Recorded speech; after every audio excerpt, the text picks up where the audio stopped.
So thank you for being here and for your interest in my talk. So you folks know PCRM and Dr. Neal Barnard? That's great, all right, woo! They're doing really great things. I just came back from DC for their international conference on cardiovascular medicine and nutrition, and it was really fantastic. So I don't have this memorized, so I'm gonna try to look at the slides and go back and forth. Let's see. But I'm gonna talk really loud, so you should be able to hear me. All right. So before I get started, because I am talking about food and mood, and this is a topic we don't really hear about, right? In the plant-based world, we know about diabetes, obesity, heart disease. We see Dr. Esselstyn talk about clearing out all of the arteries, but we don't really talk about depression, and I think part of it is because it's not a very sexy illness. We can't really show objectively, tangibly differences that we can make with food and mood. But I'm going to try to do that a little bit here and give you an overview of what's out there and what do we know. Because I think this area really needs to be researched more. But before we get started, if there's anybody taking any medications for depression or any types of treatments, continue to work with your doctor. Please don't use this as medical advice. This is just general information. Don't change your treatments or medications without talking with your doctor. And food and nutrition changes are not meant to be a treatment replacement for medications. Rather, right now where we're at is it should be complementary. And really for prevention and overall quality of life.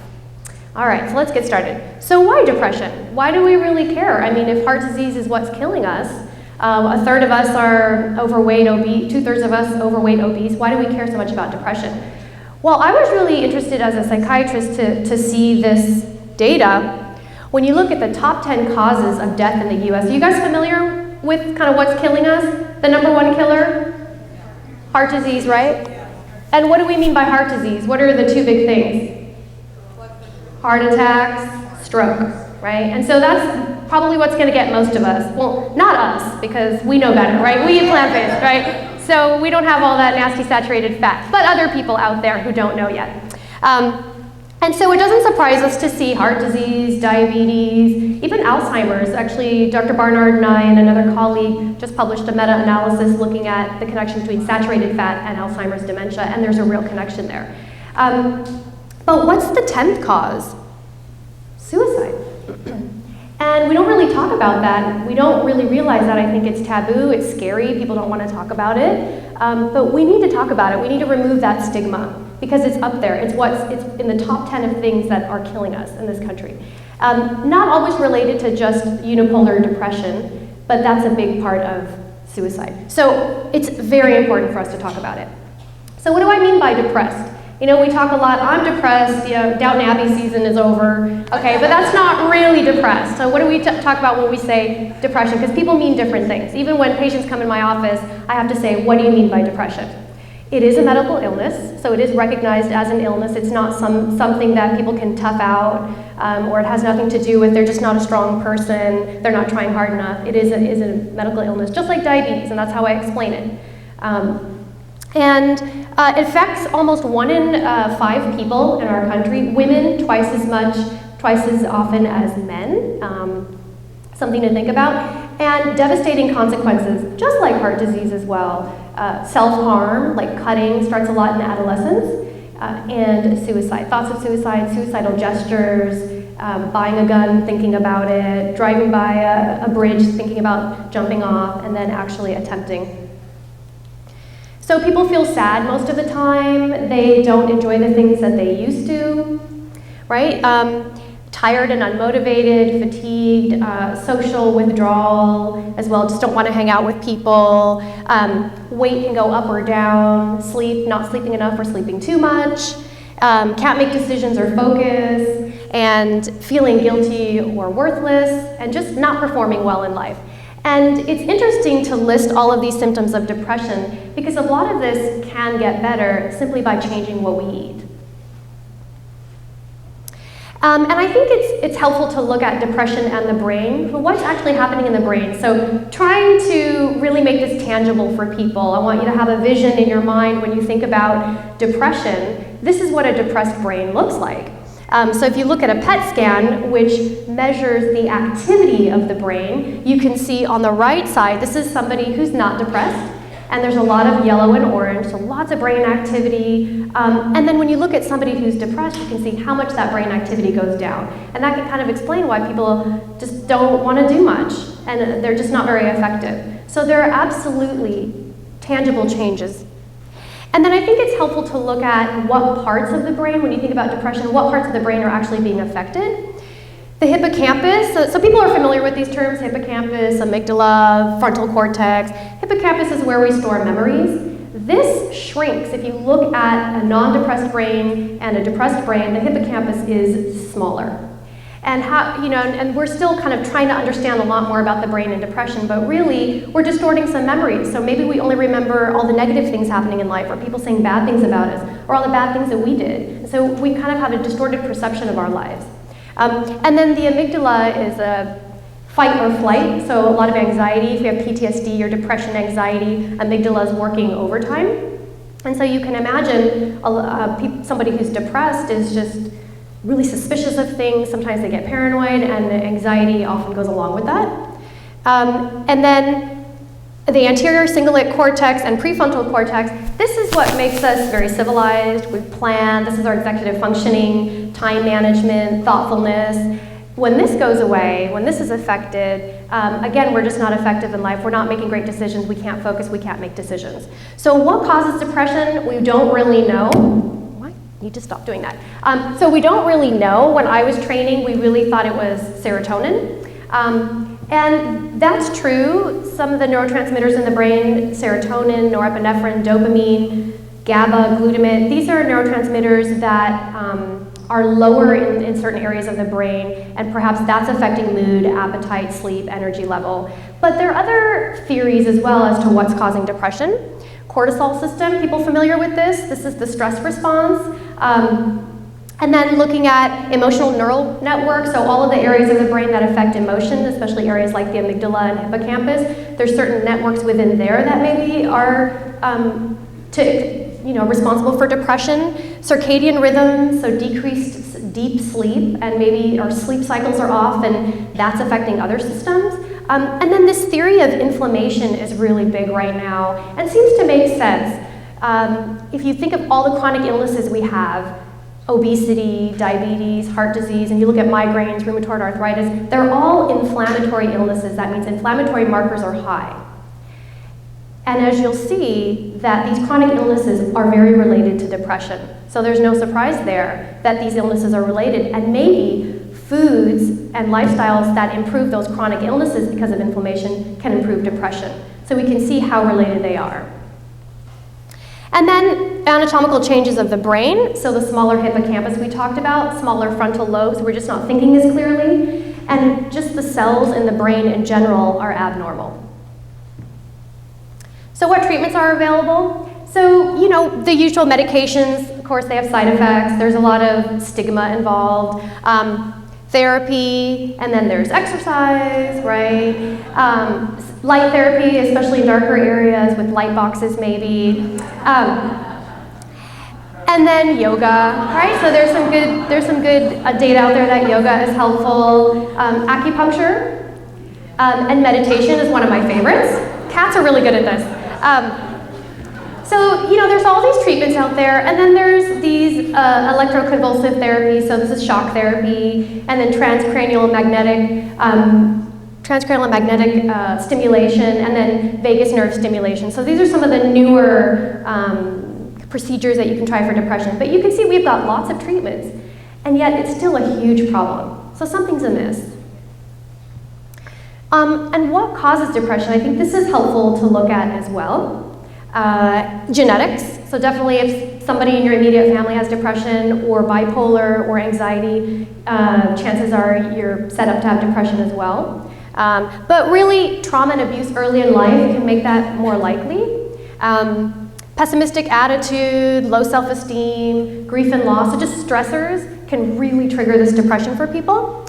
Substances and medications as well can cause depression, but the last three, stress, hormones, and medical illnesses, why I list those is because I believe food can absolutely affect these causes of depression. So let's control what we can. There's some things some of us have genetic hits that we just can't really do anything about. But stress hormones and medical illnesses, we can. And if we can really kind of improve the quality of our life overall, then maybe we can improve our depression and reduce the likelihood of becoming depressed. So I want to come back to this slide looking at the medical illnesses related to depression. And as you can see, heart disease, #1 killer. People are familiar with the research. If people who have heart attacks or cardiovascular events, real high risk for depression afterwards. Cancer, strokes, almost double the risk of somebody getting depression. Alzheimer's dementia very commonly goes together with depression. Diabetes, there's a lot of research about diabetes and depression. Obesity, and if you look at these top illnesses, they're all inflammatory illnesses, right? So this anti-inflammatory way of eating plant foods, and we'll talk a little bit more about the science, can help calm things down, and maybe that's how it can help depression. And then PMS, hormones, migraines.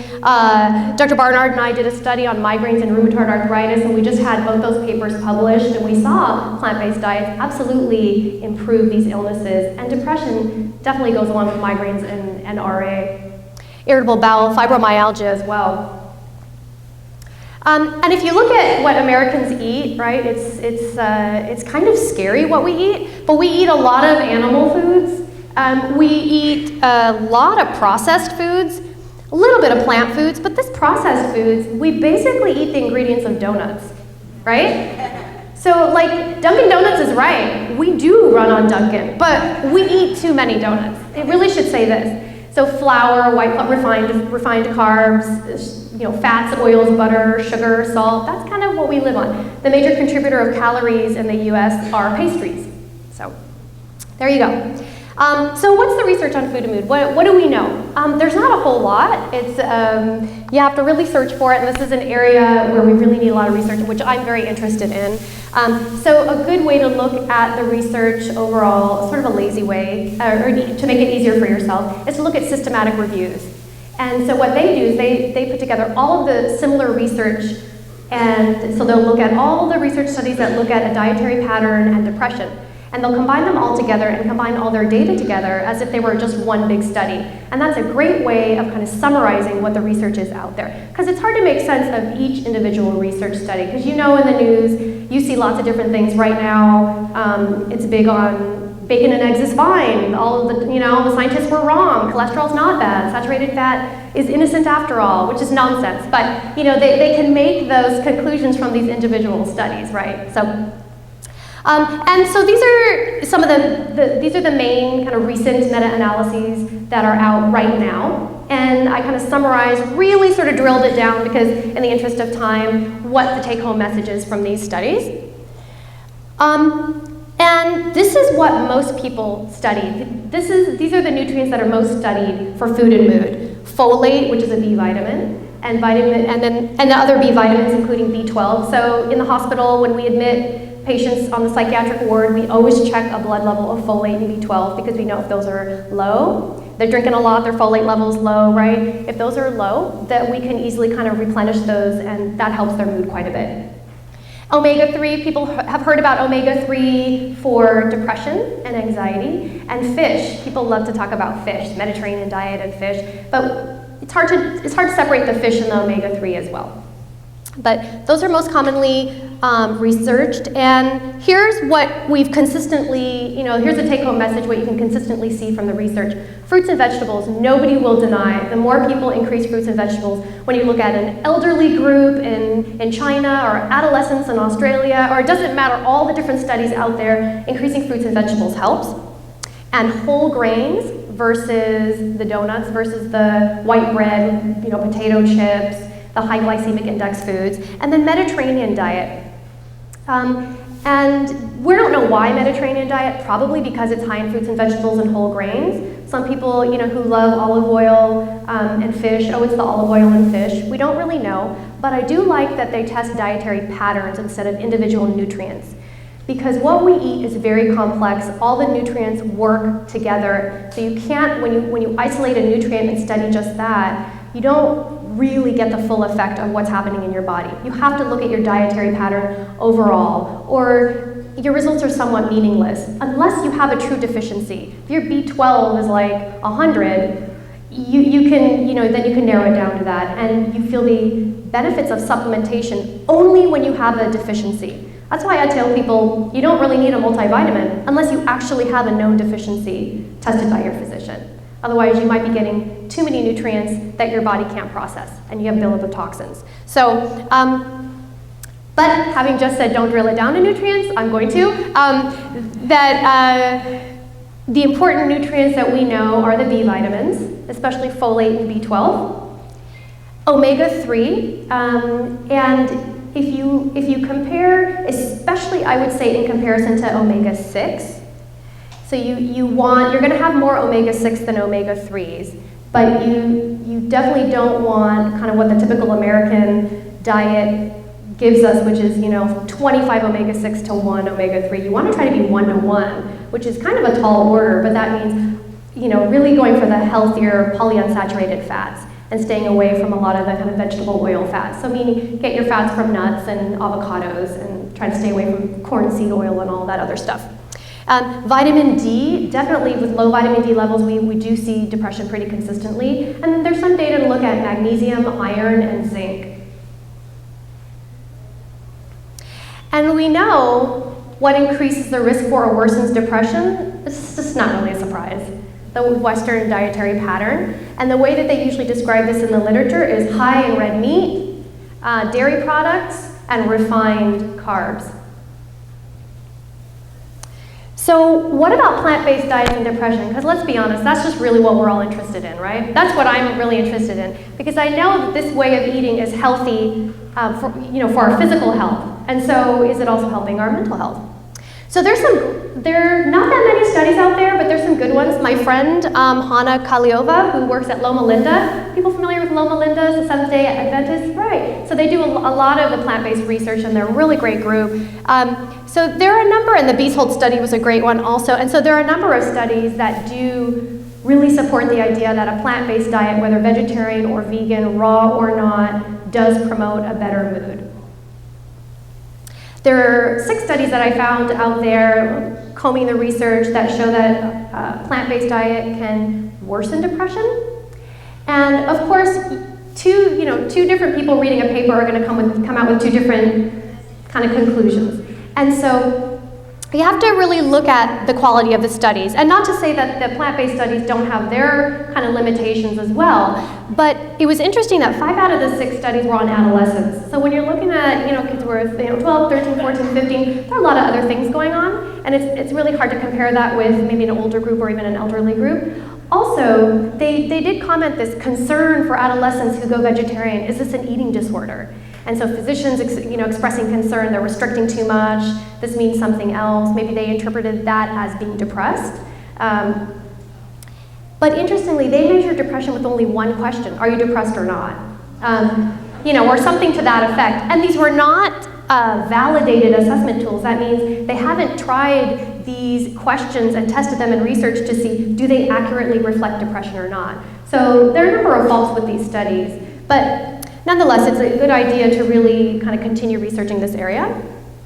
Everyone know this guy from Geico, right? And so when I worked with Dr. Barnard and our team at PCRM, we're in Washington, D.C., and the Geico national headquarters is in Chevy Chase, Maryland, right around the corner from our office.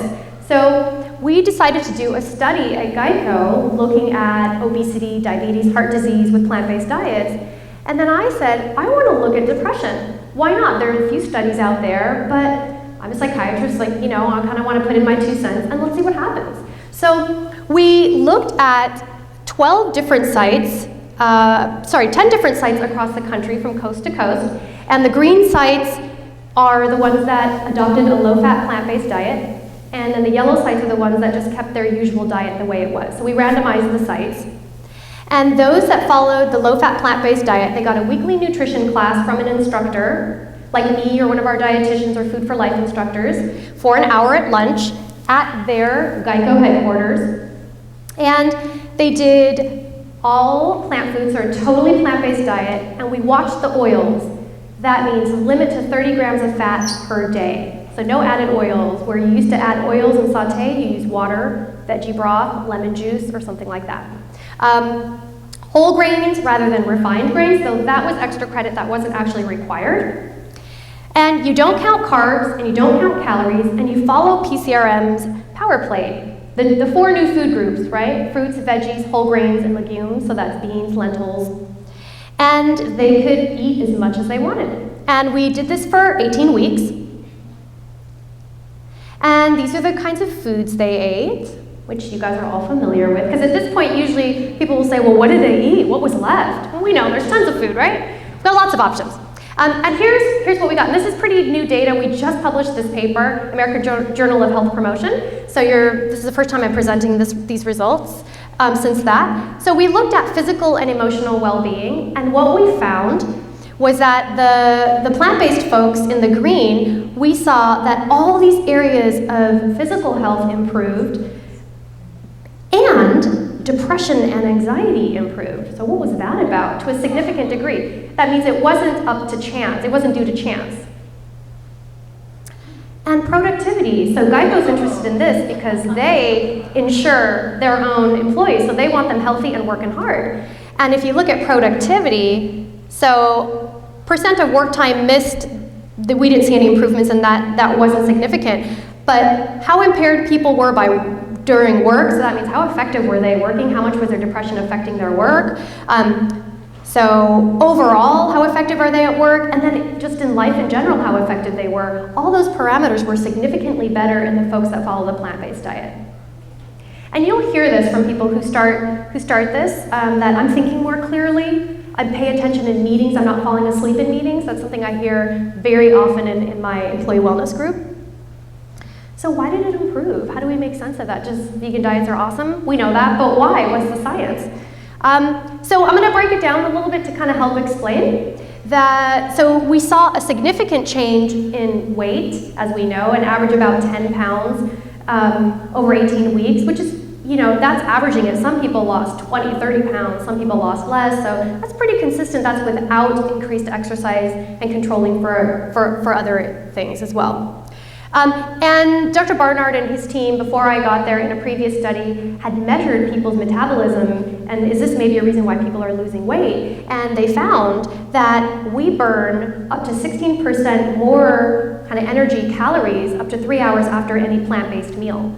So people's metabolism was up. What does that mean when your metabolism goes up? You burn more calories, you start to get more energy, right?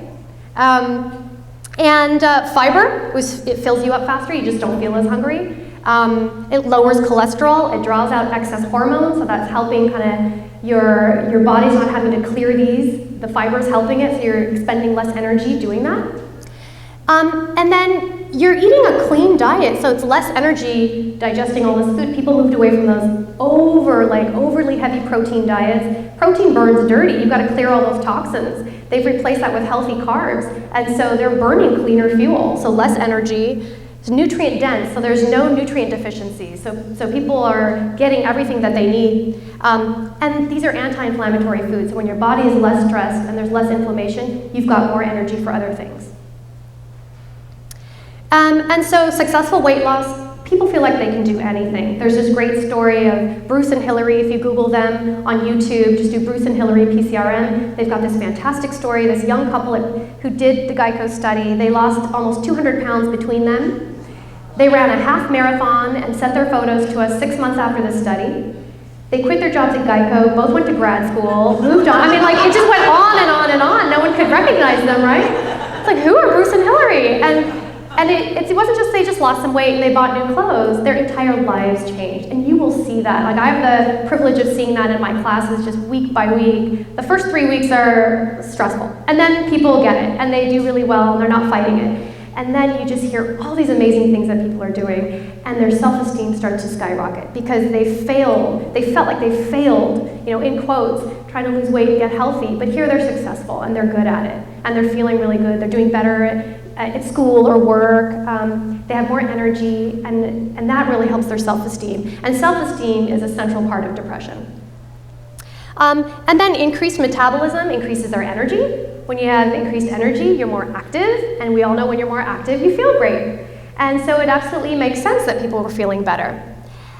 And we all eat very mindfully. I get to not be as mindful here because I know I can eat everything here, but if I'm at a restaurant or anywhere else, off the grid, I'm so mindful. What's in this? How much fat? What's in there? I ask them, what's in your bread? I'm very, very mindful. I don't just passively show up and start eating. I'm mindful in the grocery store. I read labels. I know, we all do that. So it is a form of mindfulness and meditation, absolutely.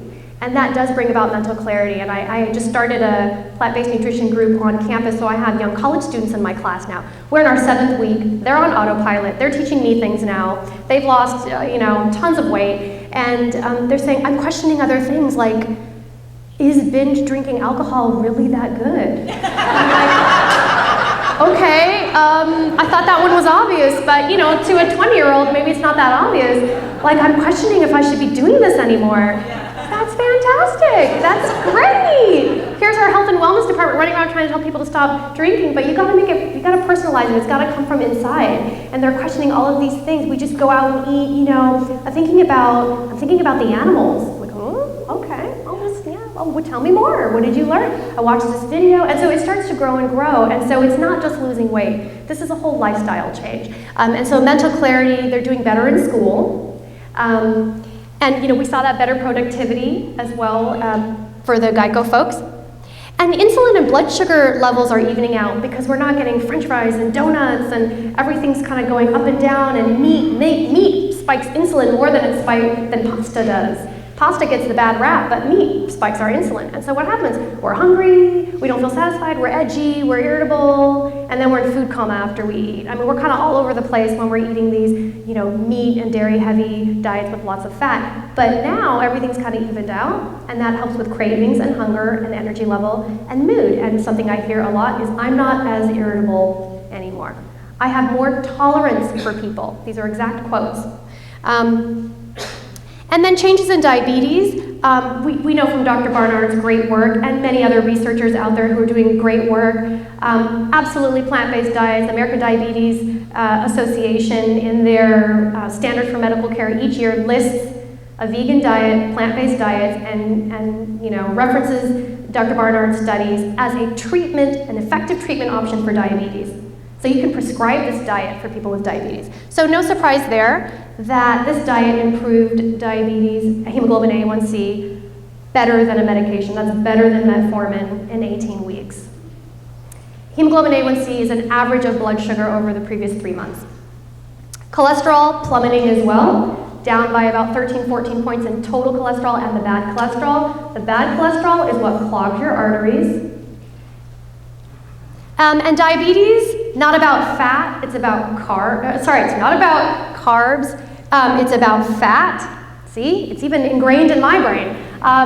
And so it's about the fat inside your cells, right? So all these yellow kind of fat blobs in here, what happens is they block insulin, the key is insulin, it blocks insulin's ability to bind and then escort glucose into the cells.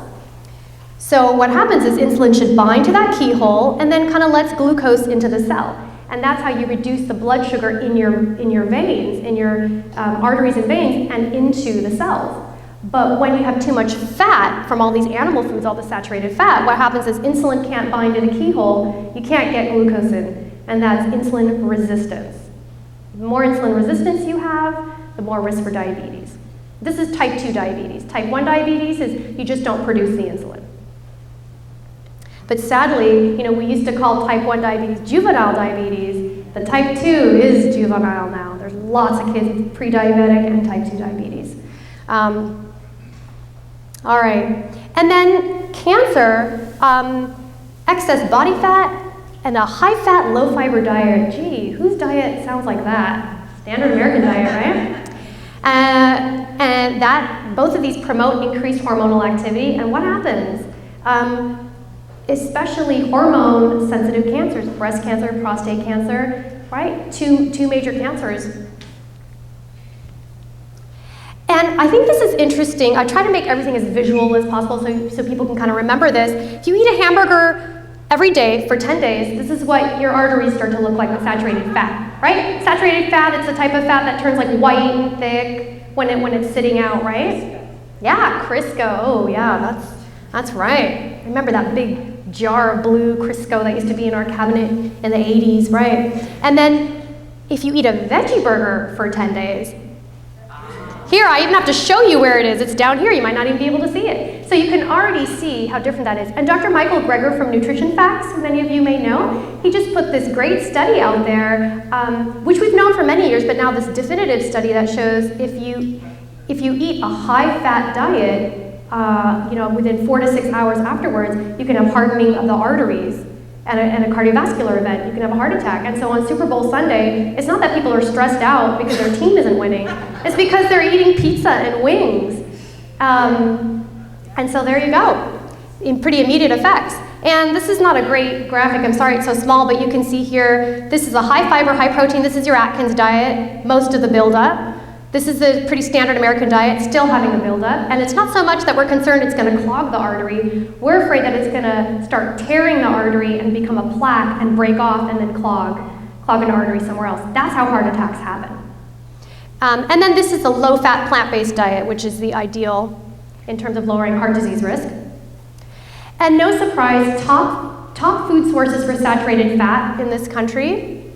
Pizza, right, dairy, meat, it's meat and dairy. Once you cut that out, people are really basically taking in no saturated fat. I mean, there's some saturated fat in plant foods, but the major contributors are meat and dairy. So diabetes has gone down, they've lost weight, their arteries are clearing out. And not only that, the vegan folks are taking in, on average, about 540 fewer calories. So are they starving themselves? Did I tell them they can't eat after 3 p.m.? No, they can eat as much as they want. They're eating so much fiber and their taste buds are changing, appetite is regulated, they just don't need to eat as much. They're not obsessing over food. Their relationship with food has changed, right? They eat to live, they don't live to eat. Dietary cholesterol goes down and sodium intake goes down as well. So all those folks with high blood pressure. And so as a summary, we saw that the saturated fat's clearing out of the arteries, so blood is perfusing better, muscles are working better, better recovery for all the athletes out there. You have better recovery between workouts. And then reduction of these chronic illnesses, obesity, diabetes, high blood pressure, coronary artery disease, and then just reducing inflammation throughout the body by reducing all of these chronic illnesses. Immune system is stronger. Why? Because you don't have all these resources used to put out all these fires, clear toxins, and digest food. That's all happening in a nice, clean, efficient way. Now you have all this other energy to boost immune system and other important bodily functions. And then if you look at the nutrients, total fat went down, their carbs went up. Does that mean their diabetes got worse? No. We know that that doesn't really matter, right? Protein went down. Uh-oh. Where do you get your protein? Right. So, we don't care. It's not about quantity. It's about quality. They're getting high-quality protein. We don't care if it went down. Good. Most of us, who are eating a standard American diet are getting 2 to 3 times more protein than we need. That's what we need to worry about. We need to worry about getting too much protein in this country. We really, if you're getting enough calories, you get enough protein. You don't really need to do any calculations around that. And then all the different types of fat have gone down and fiber goes up. So, higher carbohydrate intake, so we saw that carbohydrate went up. That helps produce serotonin, and we know serotonin affects mood, appetite, energy level, sleep. So that in that way, they're getting some improvement in mood. Arachidonic acid, are people familiar with this? It's not gonna be on the test, don't worry. Okay, yeah, so this is one of the fats produced by meat and dairy. It's very pro-inflammatory. It promotes prostaglandin E2, and that creates a lot of inflammation. And we know inflammation is related to depression and all these other chronic illnesses. And so, not surprisingly, when you start reducing arachidonic acid, you see that mood gets better. And in the Bieshold study in 2010 and 2012, they talk about arachidonic acid and as an explanation for improvement. Low glycemic index and high fiber have been shown to be associated with lower depression. Everyone knows what I mean by glycemic index? How quickly a food becomes sugar in your bloodstream. Sugar is 100. You want it to be kind of 50 or less, 55 or less. So anything that's, remember Wonder Bread? You could like roll it into a little ball, it was so thin, right? That's sort of like, you know, one of the highest kind of glycemic index foods. You want the opposite. You want a bread that's like chewy and thick and it takes a lot of energy and time to digest. Then it's evenly become, you know, then you have even kind of balanced insulin and glucose release. And that helps with cravings and hunger. Soy. So people know about soy and its association with estrogen. Do we need to worry about regulating soy? Are we going to get breast cancer or prostate cancer or man boobs if you eat soy? No. No. Why? Because soy, right, it regulates estrogen. I think this is a nice way of kind of thinking about it. It's a selective estrogen receptor. And so, and it's not estrogen, but it's estrogen-like, very mild. It's definitely not, you know, as if you were taking estrogen hormones. And what it does is it regulates estrogen where it needs to. So in your bones, you need estrogen. If you have lack of estrogen, we have a risk for osteoporosis. So it binds to those receptors and promotes estrogen activity. But what about in breast tissue? We want, you know, less estrogen activity. There, it blocks the receptors. And so it keeps this really nice balance of estrogen. And we know now with a couple large meta-analyses for breast cancer risk and breast cancer recurrence that the more soy you eat, the earlier in life, the less risk for breast cancer you have. And so soy maybe is regulating estrogen in some way, and estrogen does affect our mood, and so maybe it's working in that way. But you're taking in so many phytonutrients, antioxidants, and so this is preventing any deficiencies. You're getting enough of your B vitamins and oxidative stress. Right? And so antioxidants, what they do is they reduce this oxidative stress, this release of free radicals, and they keep the body in balance. And depression is really thought to be related to oxidative stress. And Dr. Greger shared with me when I met him in DC a body of research that shows that plants have neurotransmitters in them. So they have serotonin in them. So maybe as we're just consuming plants, we're boosting our serotonin in that way. So very interesting. And a lot of people have asked me, what about the microbiome? What about the gut? So this is a big area where people are talking about right now. So here's how your gut affects your mood. And you know this, like before this talk, I had butterflies in my stomach. My stomach was jumpy. Why? Because I have a whole nervous system in my belly and I was kind of anxious. I wanted to get up here and do a good job. And so no surprise that our gut regulates serotonin, stress response, how we think, and our behavior. All of these very important in having a good mood, right? And a healthy gut, if you have the right balance of healthy bacteria, it can regulate your cravings. And I really believe that this is true because in my classes, as people start to switch to this lower fat, plant-based way of eating, they're not obsessed with food anymore. It doesn't taste good to them. They're not driven by food. How did that happen? That's pretty amazing. Low-fat foods, they reduce the production of hormones in the body, and then they draw them out as well. The gut helps draw out these hormones. And a healthy gut has bacteria that reduce inflammation and oxidative stress. So your gut is also helping with that. So foods that promote a healthy gut, no surprise, a whole foods plant-based diet. Why? High fiber, low fat, and low GI foods have been shown to promote healthy bacteria in your gut. How this whole food plant-based diet works, it promotes a nice mix of lots of different types of healthy bacteria. It promotes the anti-inflammatory type of bacteria, and it produces these short-chain fatty acids, which basically the take-home message is they also reduce inflammation. So you're just putting out fires left and right with this plant-based diet. And plant-based food is prebiotic, and so it's nice, yummy food for this healthy bacteria to munch on all the time. And PCR, I'm not going to go through this, but PCRM has this great graphic. If you just Google and go on their website, great graphic about certain foods and how specifically they affect your gut. So it's just PCRM.org, and you can Google healthy gut bacteria, and it'll come right up. Of course, like any treatment, there's side effects. So you need to be careful, just as if you're doing a medication or any sort of treatment. So I do, as a physician, need to go through this. You're going to probably need to buy a lot of clothes. Weight starts to go way down. I'm getting complaints now that people have to go shopping. Clothes are falling off of them. You need lots of belts. There's going to be a surplus of medications, which maybe you can donate to someone or give back to your pharmacist, but people who are on chronic medications, which seriously, this is a little bit of a liability because people who are taking blood pressure medications get really dizzy, and diabetes, especially those on insulin, and for statins, they just don't need them anymore. Your medications will go down, and people can feel symptoms because the medication dose is now too high. So that's a reality. You'll have high levels of energy, self-esteem, and mental clarity, which is great for you, but what about the crew you usually hang out with? Who likes to go eat, right? Go eat heavy food, and they don't want to hide. Let's not go walking, let's go have a drink. And you have all this energy, and you're like the Energizer Bunny, and they're a little bit irritated. And I'm kind of joking, but it actually does happen, especially in relationships with partners. You see? Right there, case in point. So it absolutely happens, and people are like, oh my gosh, okay. And you're going to be putting us all out of business, which is a really great thing. I'd love to retire early.